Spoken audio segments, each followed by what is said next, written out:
चौथा भाग सुरू होतो नाटक मंडळीतून, जिथे रंगचारीची पत्नी विराटच्या धमकीमुळे खूप घाबरलेली असते. तिला भीती वाटत असते की काहीतरी वाईट घडेल, म्हणून ती त्यांना सांगते की आता हे सगळं इथेच थांबवायला हवं. त्यावर रंगचारी म्हणतात की ते थांबवतील, पण त्यासाठी सगळं पुन्हा जुन्यासारखं व्हायला हवं. त्यांचा आनंद जो हिरावला गेला होता तो परत यायला हवा आणि वैदही पुन्हा त्यांच्या आयुष्यात यायला हवी. पण हे होऊ शकेल का? नाही झालं तर तेही थांबणार नाहीत. आता आपण पाहूया वैदहीची कहाणी, जिथून सगळा विनाश सुरू झाला होता. खरं तर रंगचारीच्या ग्रँडचाइल्डचं नाव वैदही असते. रंगचारीची स्वतःची मुलगी लहान वयातच मरण पावली होती आणि तिने आपल्या मुलीची जबाबदारी वडिलांवर सोपवली होती, म्हणजे वैदहीची जबाबदारी. रंगचारी तिला खूप प्रेम करायचे. संपूर्ण कुटुंब, नाटक मंडळी सगळेच तिला खूप जपायचे. तिला खूप लाडाने वाढवलं गेलं होतं. तिच्या लहान सहान गरजांनाही खूप जास्त महत्त्व दिलं जायचं. ती मोठी झाल्यावर तिला शिकण्यासाठी शहरात पाठवलं गेलं. वैदही डॉक्टर बनवून गावात परतले, ज्यामुळं सगळे खूप आनंदित होतात. तीही गावकऱ्यांच्या सेवेसाठी स्वतःला झोकून देते. वैदहीची एक बालमैत्रीण चमंती होती, जी गावात एक कुशल वैद्य होती. तिच्या परतण्यामुळं चमंती खूप आनंदी होते. वैदही ॲलोपॅथिक औषधांमुळं खूप ज्ञान मिळून आली होती, तर चमंतीला जडीबुटी आणि पारंपरिक औषधांमध्ये निपुणता होती. दोघी मिळून गावकऱ्यांना उत्तम उपचार देत होत्या. एके दिवशी केशवच्या घरून वैदहीला बोलावणं येतं. त्याची आई आजारी होती. वैदही तिथे जाते, पण तिला पाहून केशवची नियत बिघडते.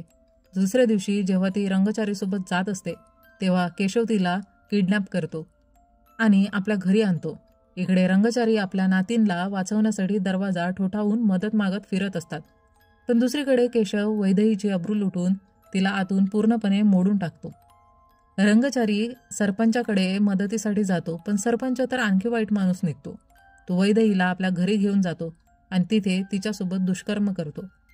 जे लोक आतापर्यंत मरत होते, भरत वगळता, सर्वांनी वैदहीसोबत वाईट केलं होतं.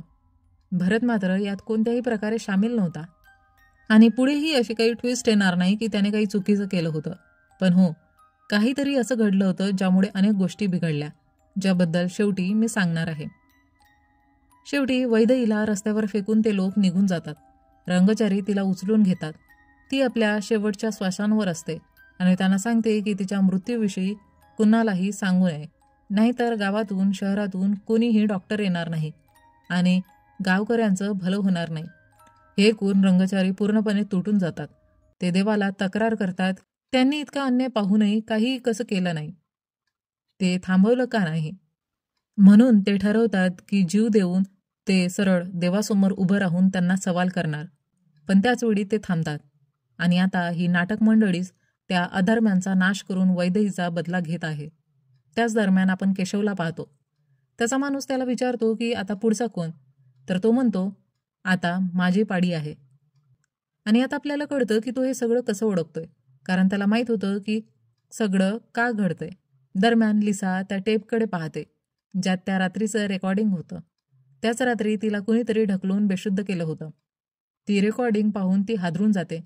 ते रेकॉर्डिंग खूपच धक्कादायक असतं. आता रात्री नाटक मंडळीचा कार्यक्रम सुरू होतो. या कार्यक्रमात विराट तर आलाच होता, पण सोबत SI अजयही आला होता आणि केशव देखील तिथेच होता. आज कृष्ण अवताराची संबंधित द्रौपदी चीरहरणाची कथा सादर केली जात होती. यावेळी केशव वारंवार रंगचारीला अपमानित करतो आणि सांगतो की तो काहीही करू शकत नाही. केशव रंगचारीच्या नातींसोबत सर्व काही केल्याचं सांगतो आणि ज्यामुळं रंगचारीला खूप दुःख होतं आणि तो आतून खूप तुटतो. नाटक संपल्यानंतर सगळे निघून जातात, पण अजय संपूर्ण नाटक मंडळीला थांबवतो. तिथे केशवही थांबतो. रात्र संपते आणि केशव ठीक असतो. तो रंगचारीला सांगतो की तो काहीच करू शकला नाही, पण तेवढ्यात बातमी येते की जवळच केशवचा एक साथीदार मारला गेला आहे. रंगचारी म्हणतो आता हा नाटकाचा शेवट आहे. विराट त्या ठिकाणी तपास करायला जातो. तिथे त्याला एक कपड्याचा तुकडा सापडतो. अचानक त्याला श्रीकृष्ण अवतार दिसतो, ज्याचा तो पाठलाग करतो, पण तो अदृश्य होतो. यानंतर विराट आपल्या कानातील उपकरण काढतो, जेणेकरून तो सर्व आवाज ऐकू शकेल. त्याला लांबून काही आवाज ऐकू येतो. आवाजाचा पाठलाग करत तो गुप्त कॉटेजपर्यंत पोहोचतो. त्या ठिकाणी सर्व अवतारांचे मेकअप, वेशभूषा आणि प्रॉप्स असतात. यावरून समजतं की कोणीतरी अवतार बनत आहे आणि तो एक मनुष्यच आहे. याच वेळी एक धक्कादायक गोष्ट घडते. तिथे कृष्णाच्या रूपात हरिदास दिसतो. होय, तोच हरिदास ज्याला सुरुवातीला आपण पाहत आलो आहे. विराट त्याला प्रश्न विचारतो, पण हरिदास मोठ्या आवाजाने त्याला त्रास देतो, ज्यामुळं विराटला खूप वेदना होतात आणि तो खाली कोसळतो. त्याच्या पायावर काही लाकडे पडतात आणि तो त्याखाली अडकतो. तेवढ्यात एक लालटेन खाली पडते. त्याच्या उजेडामुळं हरिदासचा चेहरा मोठा आणि वेगळा दिसतो. तो स्वतःला देव असल्याचं सांगतो आणि चौथा भाग इथेच संपतो. 5व्या भागाची सुरुवात हरिदासवर होते आणि आता आपण त्याची कहाणी जाणून घेतो. हरिदास जवळच्या एका गावात आपल्या आईसोबत राहत होता. या गावात जातीभेद आणि भेदभाव खूप होता. लोक त्यांच्याशी स्पर्श तर दूरच, पण त्यांच्याकडून पैसेही घेत नसत. कोणी त्यांच्याशी बोलत नव्हते. त्यांना मंदिरात जाता येत नव्हतं, देव पाहता येत नव्हते. शाळेतही हरिदासशी कोणी बोलत नव्हतं. त्याला दूर बसवले जात असे. या सर्व गोष्टींमुळं तो खूप दुःखी होता. आणि तुम्हाला आठवत असेल तर सुरुवातीला दासने न्यायाधीशाला हा प्रश्न विचारला होता. त्यामुळे त्याने असं विचारले. असो, एके दिवशी तो झोपेत देवाला विचारतो की त्याला असं का बनवलं गेलं आहे आणि त्याला त्याच्या आईच्या अवस्थेबद्दल खूप दुःख वाटतं. रात्रीच त्याची आई त्याला देवळात घेऊन जाते, जिथे त्याने प्रथमच देवाला पाहिले. जेव्हाही तो विशेष उत्साह किंवा भावना फील करतो तेव्हा त्याची पूर्ण बॉडी शेक होते. पण दुसऱ्या दिवशी असं घडतं की त्याच्यावर चोरीचा आरोप लावला जातो. काही लोक त्याच्या घरी येतात आणि त्याच्या आईला मारहाण करतात, ज्यामुळं तिचा मृत्यू होतो. त्यानंतर एक माणूस त्याच्या आईची साडी काढण्याचा प्रयत्न करतो, ज्याला दास हातोड्याने मारून संपवतो. आणि हीच ती केस आहे जी आपल्याला सुरुवातीच्या भागांमध्ये दाखवण्यात आली होती. असो, त्यानंतर त्याला तुरुंगात पाठवले जाते. जेव्हा तो तुरुंगातून बाहेर येतो तेव्हा त्याने उरलेल्या 3 जणांनाही ठार केलं, जे आपण आधीच पाहिलं आहे.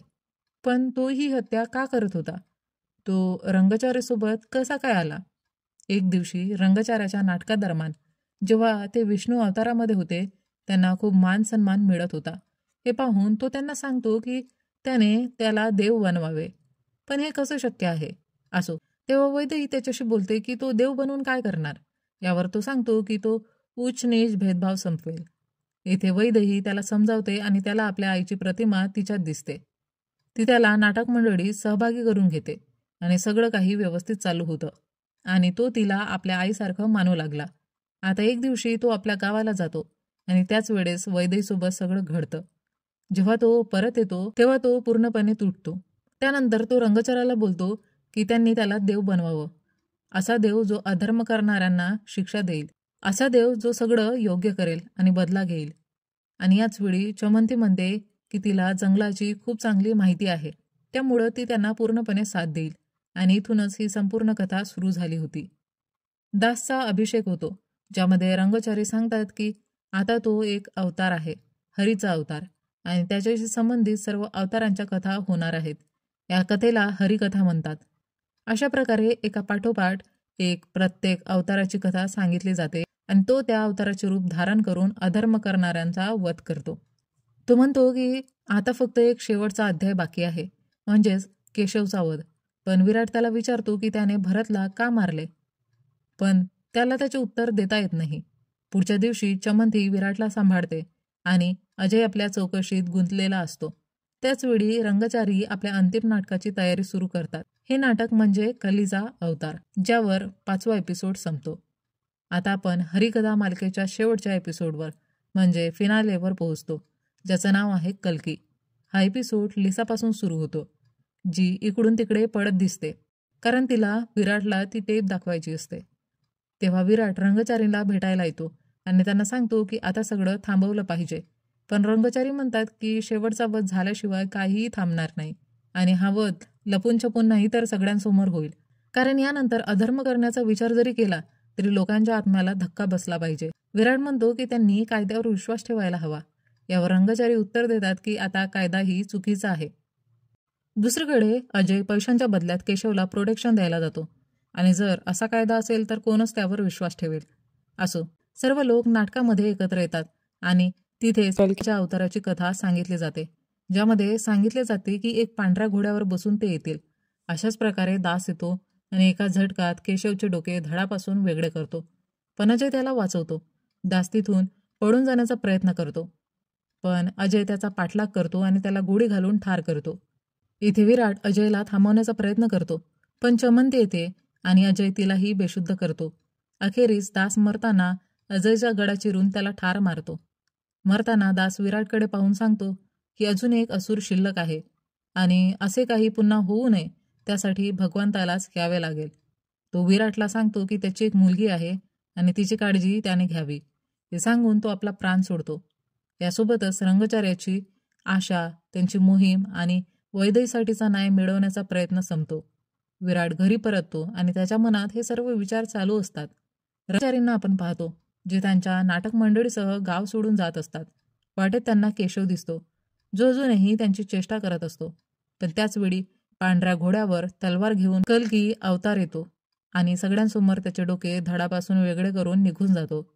हे पाहून सर्व गावकरी देवासमोर नतमस्तक होतात, पण रंगचार्याच्या डोळ्यातून आनंदाचे आणि समाधानाचे अश्रू येतात. त्यांच्या वैदेहीला म्हणजे त्यांच्या नातींला न्याय मिळाल्याचं समाधान त्यांना होतं.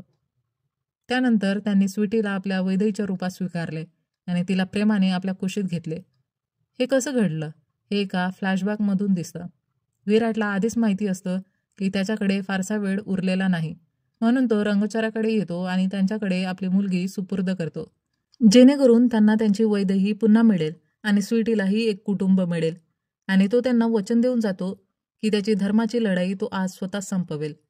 तोच कल्कीचा अवतार बनून आला होता, ज्यामध्ये त्याने केशवला संपवले होते.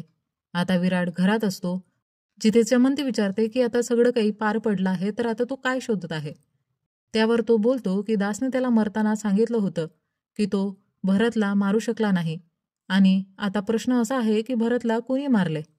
तर लिसा इथे येते आणि ती टेप दाखवते ज्यामध्ये त्यांना ते साप दिसतात आणि तिथे वाराह अवतारही दिसतो आणि आता गडबड सुरू होऊ लागते. डिवाइन फिनोमिना आता सुरू झाला होता. होय, त्याच्यावरून एक मोर उडून जातो, ज्यामुळं सगळे आश्चर्यचकित होतात, कारण भरतची मृत्यू एक सुपरनॅचरल फिनोमिनामध्ये झाली होती. त्याला स्वतः भगवान यांनी मारलं होतं. स्वाती विचारते की भगवानांनी केशवच्या जागी भरतला का मारले. तर तो गीतेचा एक श्लोक वाचतो जो सिरीजच्या सुरुवातीला आपल्याला दाखवला गेला असतो. म्हणजेच जेव्हा जेव्हा अधर्म वाढतो तेव्हा भगवान येतात आणि ज्याने अधर्माचं समर्थन केलं आहे त्याला भगवानांनी शिक्षा दिली आहे. जसं की भीष्म पितामह द्रौपदीच्या चिरहरणाला थांबू शकले असते, पण त्यांनी ते रोखले नाही, त्यामुळे त्यांना शिक्षा मिळाली होती. ते बाणांच्या सड्यावर पडले होते. अगदी तसंच भरतही वैदेहीला वाचू शकला असता, पण त्याने तसं केलं नाही, त्यामुळे तो काट्यांवर पडून मरण पावला. त्याला शिक्षा देण्यासाठी भगवान स्वतः आले होते. यावर चमंती बोलते की देवरम्माचं बोलणं अगदी खरं होतं. तर त्यानंतर आपण देवरम्माला पाहतो, जी बोलते की हा फक्त अरण्यकांड होता आणि महाप्रस्थानम अजून बाकी आहे. म्हणजे भगवानांनी फक्त आता छोटं कार्य केलं आहे आणि इथे अजून बरंच काही मोठं होणार आहे. ज्याच्यासोबतच देवरम्मा, जिचे डोळे जन्मापासून बंद होते, ती अचानक डोळे उघडते आणि तेव्हा आपण झाड फाडून बाहेर येत असलेला नरसिंह भगवान पाहू शकतो. आणि यासोबतच ही सिरीज इथेच संपते.